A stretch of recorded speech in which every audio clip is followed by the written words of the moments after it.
horrible moment there. I thought he was going to do a Yui. My stomach just sank. It's like, I've read this badly wrong.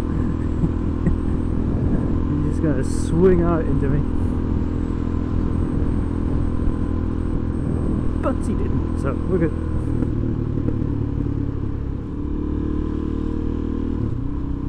Now, some of you may have noticed that I have got different gear on. I've got a different helmet.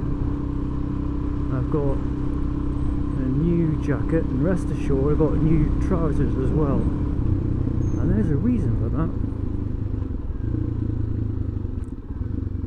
About 3 weeks ago, just after we'd had our really bad cold snap, I went for a spin. Well, more accurately, I went for a slide.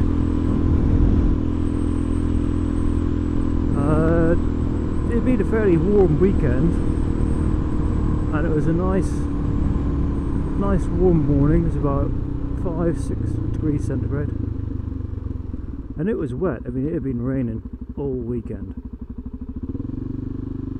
and the roads were wet, and I just bimbled out, had good traction, everything felt fine.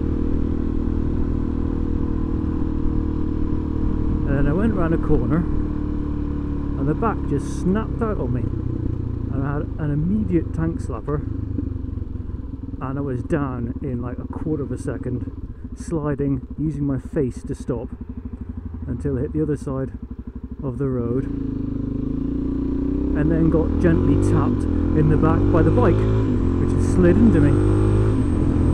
Now, at this stage I was a bit dazed and confused, wondering what exactly had gone wrong and how this had happened. I was thinking, oh my god, Kato's tried to kill me again, the engine stopped or something.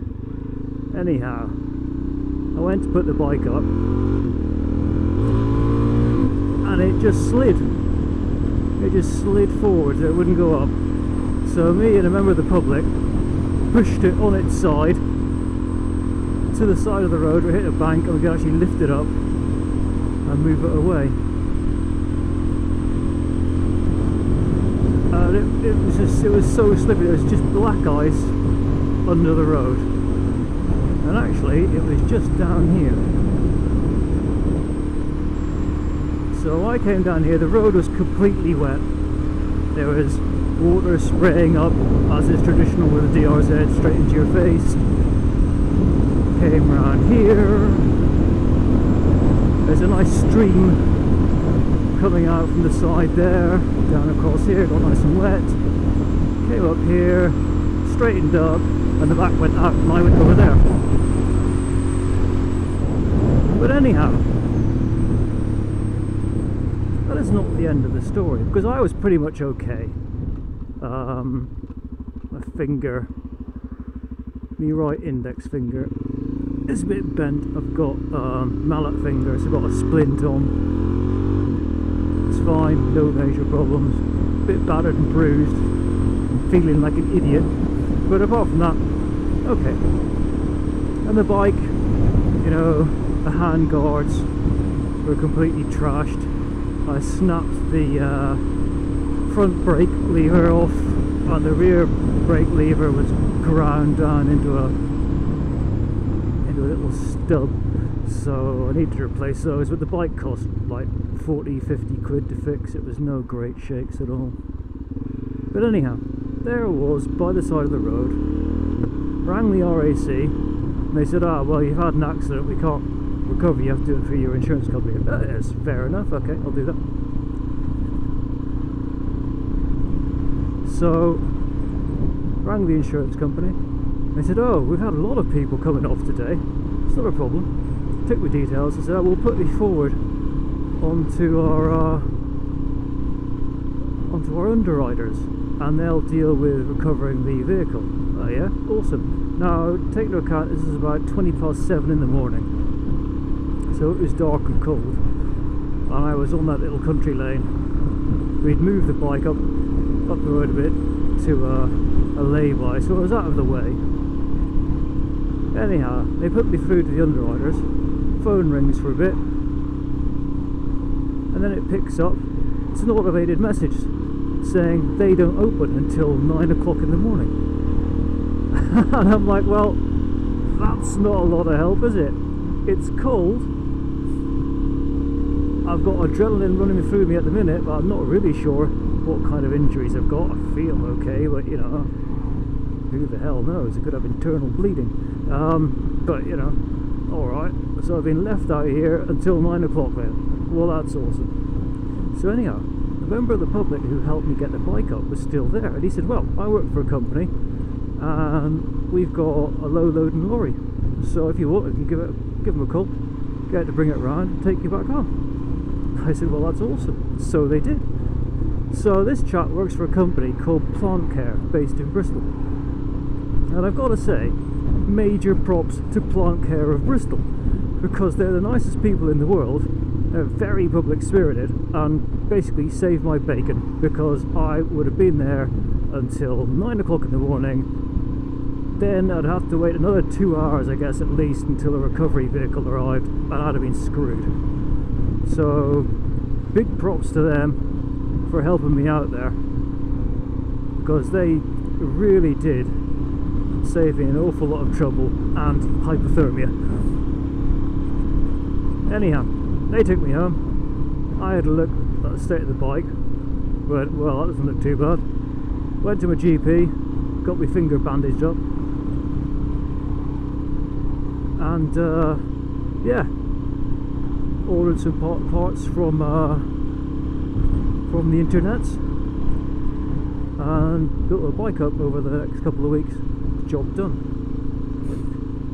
While I was sorting out the bike, I thought I'd replace the tyres as well, because the front was getting close to the wear bars. It still had a few weeks in it, but didn't fancy risking it. So I've now got a pair of Avon Distanzias on, which are pretty good on the road, but also got a little bit of extra grip for off-roading stuff, so hope that I'll quick play with that. A few trips in Wales, be a good giggle. But anyhow, yeah, the new gear. Well, as my old gear had all come from Hein Gerick, I was kind of screwed, because of course Hein Gerick's folded. They've reopened in a sort of slimmer, svelte, more efficient form, but our local one in Bristol's closed, and the nearest Hein Gerick to me is now in Oxford. So I was perusing their website, thought, well, yeah, I'll just buy old my gear again, because hey, it did a really good job. I hit the road at about 50 miles an hour, and all I've got is a bent finger, so awesome. But thought, well, Oxford is a fair old hike.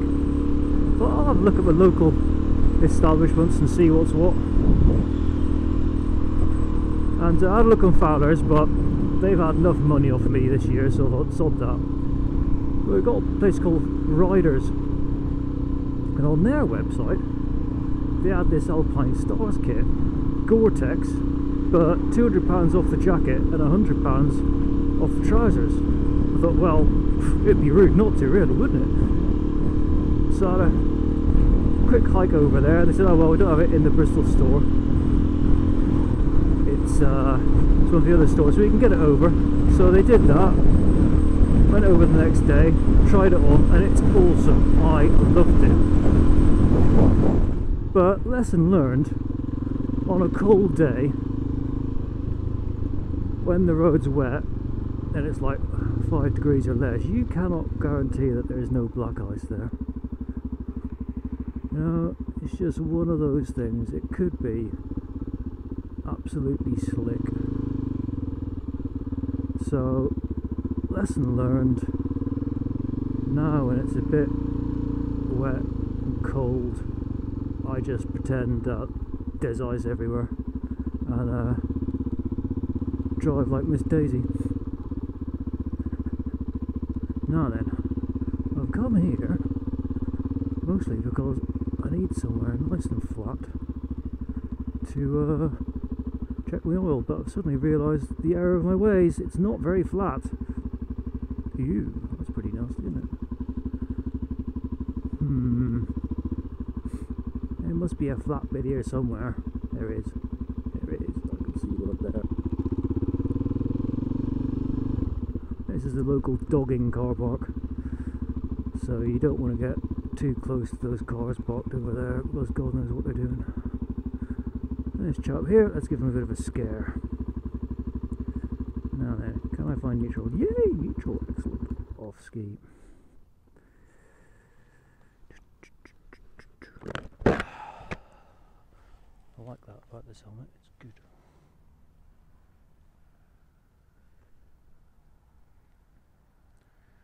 Let's see what our oil is like.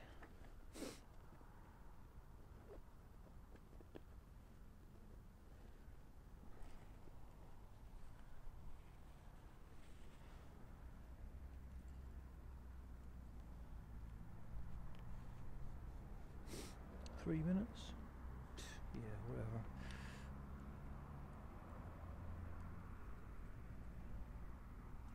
Looking good.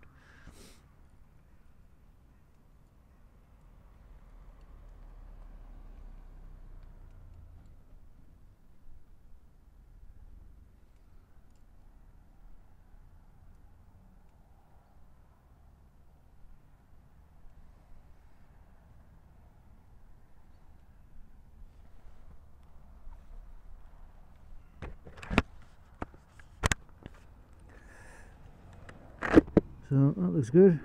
I have loads of oil. Oh, that was a mistake.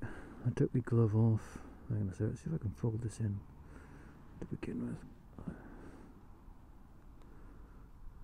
Good.